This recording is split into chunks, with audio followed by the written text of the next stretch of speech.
Tomorrow is the big deadline for Congress to claw back more than $9 billion in already approved federal funds.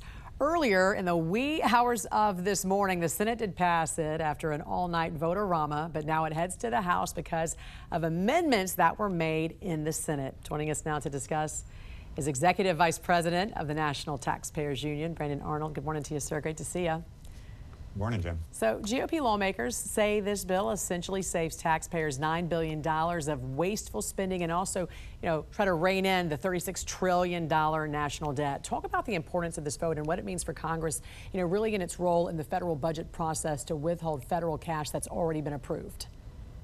Yeah, I think it's tremendously important. You look at the size of this package, $9 billion, relative to this $36 trillion that you referenced in national debt. It's not huge, but first of all, it commits Congress to moving in the direction of cutting spending rather than increasing spending, something that is desperately needed.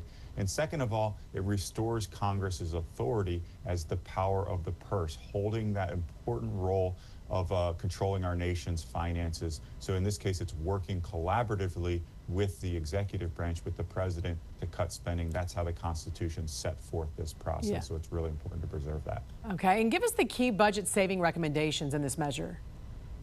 Yeah, it's $9 billion. About $1 billion of that comes from public broadcasting, National Public Radio, and PBS. And then the bulk of it, about $8 billion, comes from non-essential programs within the State Department. USAID has gotten a lot of attention. There are literally thousands of grants that this thing wipes out.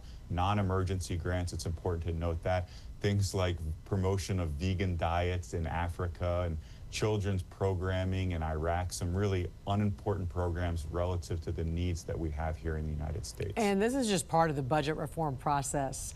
What steps can the federal government take to really ensure taxpayer dollars are used effectively and, as you say, stop this cycle of leaving programs on autopilot for decades? Yeah, that's absolutely critical. This needs to be the first of many, many steps to improve transparency so taxpayers actually know how their dollars are spent. I think there's a lot of work to be done there.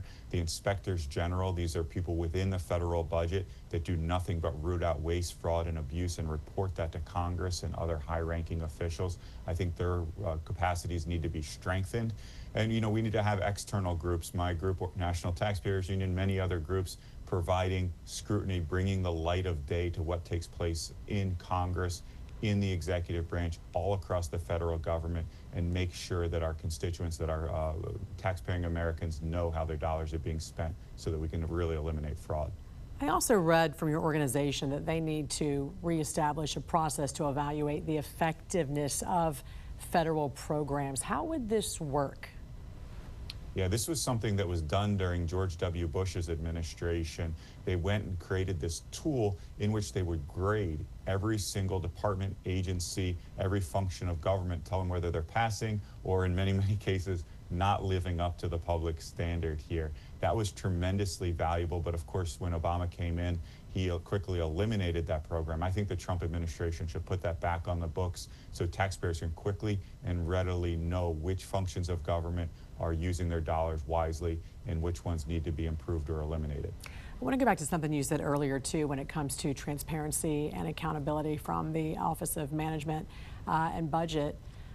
Earlier this year, it did remove, that agency, a website that published apportionment data, information legally required to disclose. Why is that? Yeah, this is a big fight between Congress and the White House, kind of one of those below-the-radar fights. But, the executive branch is claiming that it has authority of how those dollars are apportioned, and therefore does not need to make those public. My opinion is the law is pretty clear that that data does need to be public. That was set forth by a recent appropriations bill that was passed by the Congress and enacted into law by the previous president. So I think that data should be public. I'm always in favor of transparency unless there's a national security issue or another matter of high importance. And in this case, I don't think that applies. Taxpayers need to see that data so, again, they know how their dollars are being spent. Very quickly, Brandon, Congress, we know, likes to take it down to the wire. Are they going to get it done?